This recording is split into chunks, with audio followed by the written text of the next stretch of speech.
ফেরেশতাদের কাবা। আমরা যেমন মক্কায় কাবা, ফেরেশতাদের কাবা কিবলার নাম হচ্ছে আল বাইতুল মামুর। 7 আসমানের উপর। এটা কত বড় শোনেন।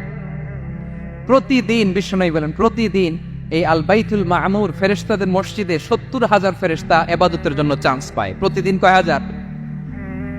একবার ঢুকে যে বের হয়ে যায় কিয়ামতের আগে দ্বিতীয়বার আর তারা চান্স পাবেন না।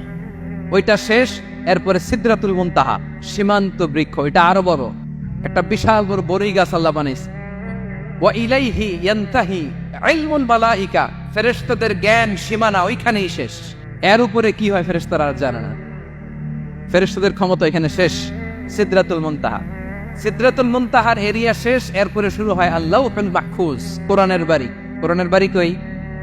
বাল হুয়া কুরআনুম মাজিদ ফি,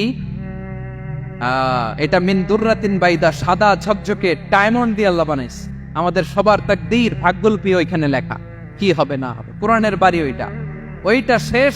এরপরে শুরু হয় লা জামান লা মাকান এরিয়া। ওইখানে কোনো জামান নাই, মাকান নাই, no time no space area শুরু। ওইখানে কুরসি, যেখানে আল্লাহ পা রাখেন বা কুদরতি পা রাখেন, আল্লাহর কুরসি। বড় রাজা বাদশারা সিংহাসনে বসে পা রাখে একটা টেবিলের উপর, শাহী টেবিল, ওইটার নাম কুরসি। আল্লাহ বলে ওয়াসিআ কুরসিয়ুহুস সামাওয়াতি ওয়াল আরদ, আল্লাহর এই কুরসিটা এতক্ষণ যা বললাম এই সবগুলোর চাইতেও বড়।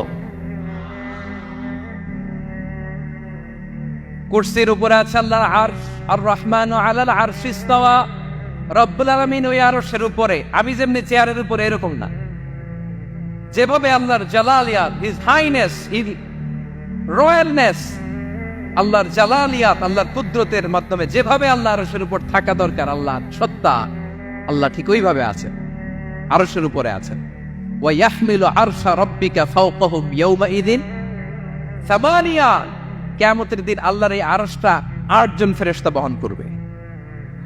আরশ বহনের জন্য আল্লাহর ফেরেশতা লাগে না, কোনো কাজের জন্যই আল্লাহর ফেরেশতা লাগে না। আল্লাহ বলে কুন ফায়াকুন, হয়ে যায়। তারপরে আল্লাহ নিয়োজিত রেখেছেন।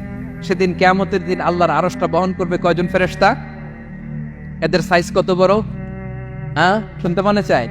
বিশ্বনবী বলেন ইন্না মা বাইনা শাহমাতি উযুনিহি ইলা আতিকিহি মাসিরাতু 700 সানা।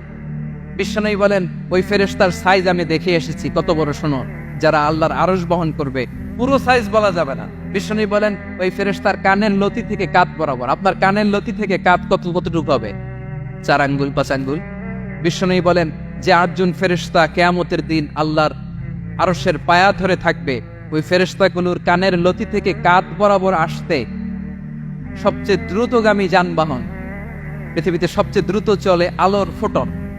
আলোর ফোটন 1 সেকেন্ডে চলে 3 লক্ষ কিলোমিটার। কয় লক্ষ কিলোমিটার? 1 ঘন্টায়? 1 মিনিটে? কয় সেকেন্ডে? 1 সেকেন্ড কইতে তো 2 সেকেন্ড লাগে। 1 সেকেন্ডে আলোর ফোটন, আলোর কণা ছুটে 3 লক্ষ কিলোমিটার বেগে। বিষ্ণুই বলেন এরকম যানবাহন দিয়ে যেটা সেকেন্ডে 3 লক্ষ কিলোমিটার বেগে ছুটে, এরকম দ্রুত যদি কেউ ছুটে তাহলে ওই ফেরেশতার কানের লতি থেকে কাঁধ বরাবর আসতে 700 বছর সময় লাগে। এজন্য রব্বুল আলামিন বলেন ওয়াসিআ কুরসিয়ুহুস সামাওয়াতি ওয়াল আরদা, আল্লাহর কুরসিটা আকাশ জমিন সব চাপিয়ে যাবে। তাহলে আল্লাহ কত বড়! সুবহানাল্লাহ। সেজদায় যখন লুটিয়ে পড়েন এটা ভাববেন, আরে সেজদা দেই আমি, তিনি কি সুবহান, কি সুবিশাল, ওই রবের গোলাম। আলহামদুলিল্লাহ পড়েন।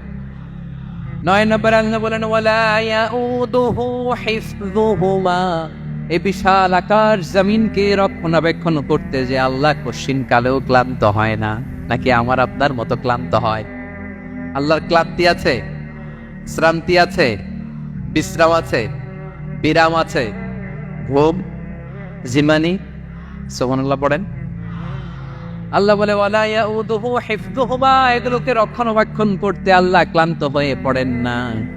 9 নম্বরে বললেন আল্লাহর কোনো ক্লান্তি নাই, সব কিনো দেখভাল করেন, প্রতি মুহূর্তে প্রতি সেকেন্ডে যার যেটা লাগে করেন। এই পুরো বসুন্ধরা, পৃথিবী, মহাবিশ্ব যেভাবে চলা দরকার সৃষ্টির পর থেকে আজও চলছে। চালায় কে? ইঞ্জিনিয়ারটা কে? আসল কারিগরটা কে? 9 নাম্বার চলে গেল, আল্লাহ ক্লান্ত হন না। আর বাকি রইল কয়টা? সব শেষে আল্লাহ তাআলা বললেন ওয়া হুয়াল আলিয়ুল আযীম, ওয়া হুয়াল আলিয়ুল আযীম, তিনি হচ্ছেন আল আলিয়ুল আযীম। সবশেষ কথা প্রিয় ভাইয়ের, আমি বলেছিলাম আয়াতুল কুরসিতে আল্লাহর মোট কয়টা সুন্দর সুন্দর নাম আছে? দুইটা তো বলে ফেলছে, এগুলো কি ছিল? আল হাইয়ু আল কাইয়ুম। এবার সবশেষে 3 আর 4 নাম্বারটা আসছে, এটা কি? একটা আল আলী আর একটা আজিম। 3 নাম্বারটা হচ্ছে আল আলী, 4 নাম্বারটা আযীম। আল আলী মানে হচ্ছে সর্বোচ্চ, দ্য গ্রেটেস্ট, দ্য হাইয়েস্ট। তার উপরে কেউ আছে? ঊর্ধ্ব জগতের যে বর্ণনা দিছি, কি বুঝলেন? আল্লাহর উপরে কেউ আছে? এজন্য তিনি হচ্ছেন আল আলী, সবচেয়ে উপরে, সর্বোচ্চ, দ্য হাইয়েস্ট। তার উপরে কেউ। এজন্য আল্লাহ বলেন সাব্বিহ ইসমা রাব্বিকাল আ'লা। আল আলিয়ার আল আ'লা কাছাকাছি অর্থ প্রশংসা করো ওই আল্লাহর যিনি বলেন আ'লা, সবচেয়ে বড়। তার চেয়ে বড় কেউ আছে নাকি? তার উপরে কেউ আছে নাকি? আল আ'লা। এজন্য আমরা যখন সিজদায় লুটিয়ে পড়ি, আমরা যখন সবচেয়ে নিচে যাই, আমরা বলি আল্লাহ তুমি সবচেয়ে উপরে। আমরা যখন সিজদায় যাই, আমরা তখন সবচেয়ে কি? নিচে, তাই না? এর চেয়ে নিচে আর মানুষের সবচাইতে দামি অঙ্গ কপালটারে মাটিতে ঘষি, আমি সবচেয়ে নিচে, আর আমি বলি সুবহানা রাব্বিয়াল আহা, সুবহানা রাব্বিয়াল আ'লা। আল্লাহ তুমি সবচেয়ে উপরে, আমি সবচেয়ে নিচে, কিন্তু তুমি সবচেয়ে উপরে। সুবহানাল্লাহ পড়ে।